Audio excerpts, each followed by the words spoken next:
Saudara-saudara kekasih di dalam Tuhan Yesus, puji Tuhan kita bisa ketemu lagi di dalam acara renungan harian Gereja Persekutuan Kristen Pangkal Pinang. Sebelum kita bersama-sama merenungkan firman Tuhan ini, mari kita berdoa lebih dahulu. Kita minta pertolongan Tuhan melalui Roh Kudus untuk membuka hati dan pikiran kita. Mari kita berdoa. Terima kasih ya Bapa di dalam surga atas pimpinan-Mu, pemeliharaanmu. Kami boleh selamat dan ada sampai sekarang. Terima kasih beri kami kesempatan bertemu lagi di dalam acara renungan harian gereja kami. Kami mohon Tuhan pimpin supaya renungan ini sungguh bermanfaat bagi kami. Pakailah hamba-Mu untuk menyampaikannya. Terima kasih. Dalam nama Yesus kami berdoa. Amin. Saudara-saudara kekasih di dalam Tuhan Yesus, kita sekali lagi bersyukur kepada Tuhan atas pimpinan Tuhan sehingga kita masih ada dan sampai sekarang masih dalam keadaan selamat. Nah, saudara sekalian, kita mengetahui bahwa sejak munculnya virus corona atau COVID ini, maka seluruh dunia ini menjadi sangat menderita, termasuk kita yang ada di Indonesia ini. Banyak orang yang hidup di dalam kekhawatiran, ketakutan, karena virus ini begitu gampang menjalar dan akibatnya sangat fatal. Ya, banyak orang yang akhirnya meninggal dunia ini. Nah, saudara sekalian, kita di Indonesia ini, kalau kita baca di dalam berita-berita, setiap hari ada penambahan orang-orang yang terpapar oleh virus ini 2.000 lebih, saudara sekalian. Memang ada banyak yang sudah disembuhkan, tetapi banyak yang juga yang meninggal, saudara sekalian. Dan orang-orang yang sudah terpapar oleh virus ini, walaupun kemudian dia sembuh, tetapi organ tubuhnya itu menjadi rusak. Tidak seperti sebelum dia belum terkena oleh virus ini. Oleh sebab itu, saudara sekalian, kita berdoa supaya Tuhan menolong kita, supaya kita selalu di dalam lindungan Tuhan. Nah, saudara sekalian, kita juga mengetahui bahwa selain daripada sakit penyakit yang diakibatkan oleh virus corona ini, di dunia ini juga banyak macam sakit penyakit dan banyak juga penderitaan di dalam dunia ini. Nah, saudara sekalian, sakit penyakit ini walaupun sekarang kedokteran sudah begitu canggih dan alat-alat medis sudah begitu bagus dan maju, tetapi toh kita lihat penyakit manusia itu bukan makin berkurang, malahan bertambah-tambah. Nah, saudara sekalian, kemudian seperti tadi saya katakan, di dunia ini kita juga melihat banyak sekali penderitaan, ya, karena bencana alam seperti gempa bumi, tsunami, dan juga ya penyakit-penyakit yang lain. Juga ada bencana alam, gunung api meletus, banjir, dan sebagainya, saudara sekalian. Sehingga kita merasakan dunia ini bukanlah tempat kita yang nyaman untuk kita tinggal. Oleh sebab itu ada orang bertanya, kenapa Tuhan mengizinkan semuanya itu terjadi di dalam hidup kita? Mengapa Tuhan tidak menyingkirkan virus corona ini? Mengapa Tuhan mengizinkan virus corona ini datang menyerang kita manusia? Mengapa Tuhan itu tidak menghilangkan segala bencana alam dan sebagainya? Bukankah Tuhan itu maha kuasa dan maha kasih? Kalau Tuhan maha kuasa dan maha kasih, mengapa Tuhan biarkan semuanya itu terjadi di dalam kehidupan kita? Nah, saudara sekalian, kalau kita baca di dalam Alkitab, kita dapat menemukan bahwa Alkitab beritahukan kepada kita, semula Allah mencipta dunia atau bumi yang kita tinggal ini adalah sangat baik. Di dalam surat Kejadian pasal 1, ketika Allah mencipta dunia ini semulanya, maka itu ada 7 kali Alkitab mengatakan bahwa Tuhan melihat ciptaannya itu baik. Bahkan di dalam pasal 1 ayat 31, di situ dengan jelas mengatakan demikian. Maka Allah melihat segala yang dijadikan itu sungguh amat baik. Bukan hanya baik, tetapi sungguh amat baik. Itu ciptaan Tuhan.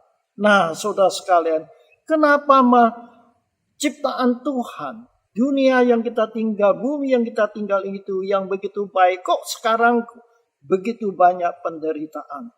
Saya bacakan catatan-catatan di dalam Alkitab, di dalam Kejadian pasal 2 ayat 8 dan 9, kemudian di ayat 15 sampai 17. Ini mengenai penciptaan Tuhan akan dunia ini. Kejadian 2 ayat 8, 9, kemudian 15 sampai 17. Selanjutnya Tuhan Allah membuat taman di Eden. Di sebelah timur, disitulah ditempatkannya manusia yang dibentuknya itu. Lalu Tuhan Allah menumbuhkan berbagai-bagai pohon dari bumi yang menarik dan yang baik untuk dimakan buahnya. Dan pohon kehidupan di tengah-tengah taman itu. Serta pohon pengetahuan tentang yang baik dan yang jahat. Ayat 15. Tuhan Allah mengambil manusia itu dan menempatkannya dalam taman Eden untuk mengusahakan dan memelihara taman itu. Lalu Tuhan Allah memberi perintah ini kepada manusia. Semua pohon dalam taman ini boleh kau makan buahnya dengan bebas. Tetapi pohon pengetahuan tentang yang baik dan yang jahat itu, janganlah kau makan buahnya. Sebab pada hari engkau memakannya, pastilah engkau mati. Saudara sekalian, di sini Tuhan sudah mengingatkan Adam, manusia pertama. Semua pohon, buah-buah di Taman Eden itu boleh kamu makan suka-suka kamu. Tetapi buah pohon pengetahuan baik dan jahat, kamu jangan makan. Kalau makan, engkau akan mati. Saudara sekalian, apa yang terjadi? Kita lihat, Adam dan Hawa tidak menuruti perintah Tuhan. Mereka tergoda oleh tipuan iblis. Karena iblis mengatakan kepada mereka, kalau engkau makan, engkau belum tentu mati. Bahkan engkau akan cerdik, pintar seperti Allah. Dan Adam dan Hawa makan buah yang dilarang oleh Tuhan itu. Dan sejak itu, saudara sekalian, manusia telah jatuh di dalam dosa. Dan akibat dosa ini, dunia ini telah menjadi rusak. Jadi ciptaan Allah yang begitu indah, begitu bagus untuk manusia, menjadi rusak oleh ulah manusia sendiri. Karena tidak mendengarkan firman Tuhan itu. Nah, akibat apa daripada dosa manusia itu? Saya di sini catat ada beberapa hal. Pertama, sejak manusia jatuh di dalam dosa, maka dunia ini telah ada di bawah kuasa iblis. Saudara sekalian, di dalam 1 Yohanes pasal 5 ayat 19, di situ dikatakan bahwa dunia ini di bawah kuasanya iblis. Oleh sebab apa? Karena manusia telah berbuat dosa. Maka iblis memakai dosa ini untuk menguasai dunia ini. Maka itu saudara sekalian, kita lihat dunia sekarang gini, begitu kacau balau. Kita harus tahu di balik daripada semuanya itu ada kuasa gelap, kuasa roh-roh jahat yang menguasainya. Saudara sekalian, walaupun kita tidak dapat melihat dengan mata jasmani, tetapi ada sesuatu kekuatan roh-roh jahat yang menguasainya. Itu sejak manusia jatuh di dalam dosa. Itu yang pertama. Yang kedua, setelah Adam dan Hawa melanggar perintah Allah, maka mereka diusir keluar dari Taman Eden itu. Jadi Taman Eden yang diciptakan oleh Tuhan, yang begitu indah untuk dinikmati oleh manusia, tetapi karena ulah manusia sendiri tidak mendengar perintah Tuhan, mendengar suara iblis, akhirnya mereka diusir keluar dari Taman Eden itu. Dapat kita baca hal ini di dalam Kejadian pasal 3 ayat 22 dan 24. Nah, saudara sekalian, kemudian apalagi yang terjadi setelah Adam dan Hawa berbuat dosa? Maka mereka itu harus mengalami penderitaan di dalam jasmani mereka. Sebelum mereka berbuat dosa, mereka boleh menikmati suatu hidup yang bahagia di Taman Eden itu. Tuhan sudah menyiapkan semuanya begitu indah. Mereka hanya menikmatinya saja.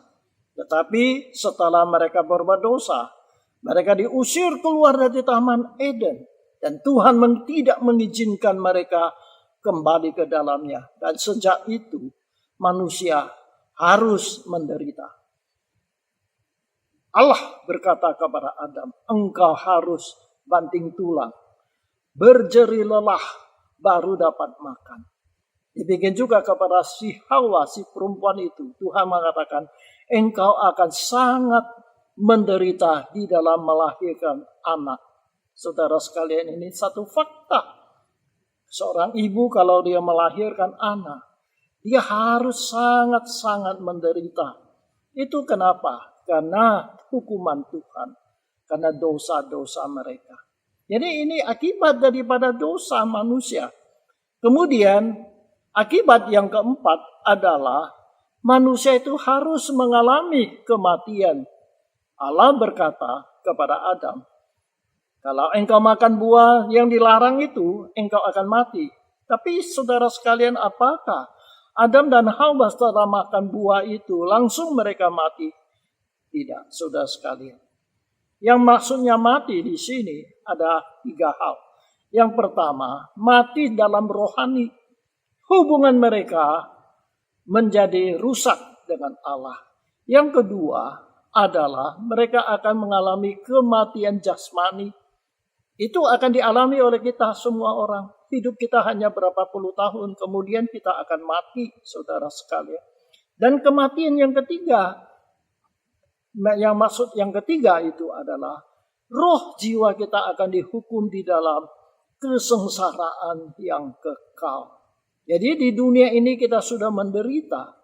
Kalau kita meninggal, kita juga akan dihukum di tempat yang sengsara, yang kekal. Nah, inilah yang diterima oleh manusia setelah mereka berbuat dosa. Nah, kerusakan yang kelima adalah hubungan manusia dengan Allah itu menjadi putus. Bahkan menjadi musuhnya Allah. Saudara sekalian, sebelum Adam dan Hawa berbuat dosa, ketika Allah datang di Taman Eden, mereka akan menyambut Tuhan dengan sukacita. Karena mereka mempunyai hubungan yang harmonis dengan Allah. Tetapi setelah mereka berbuat dosa, melanggar perintah Allah, ketika Allah datang mencari mereka, mereka sembunyi. Mereka tidak berani bertemu dengan Tuhan. Rusaklah hubungan manusia dengan Allah. Bahkan kata Paulus di dalam kitab Roma dikatakan bahwa manusia hidup di bawah murkanya Allah. Saudara sekalian, ini akibatnya manusia yang berbuat dosa telah melanggar perintah Allah. Hubungan manusia dengan Allah menjadi rusak. Karena Allah itu maha suci. Kita manusia berdosa. Sehingga hukuman akan menimpa kita. Itu yang pertama. Hubungan yang rusak bukan hanya manusia dengan Allah. Juga manusia dengan manusia. Saudara sekalian, kalau kita baca di dalam Kejadian tadi, kita akan melihat sejak mereka berdosa, hubungan Adam dan Hawa akan menjadi rusak. Ya. Kita mengatakan bahwa Allah berkata kepada si Hawa, engkau akan birahi kepada suamimu, si Adam itu. Dan Adam akan menguasai kamu. Itu apa artinya? Itu artinya hubungan antara suami dan istri tidak lagi seperti dulu, harmonis, bahagia. Tapi sekarang banyak masalah, saudara sekalian.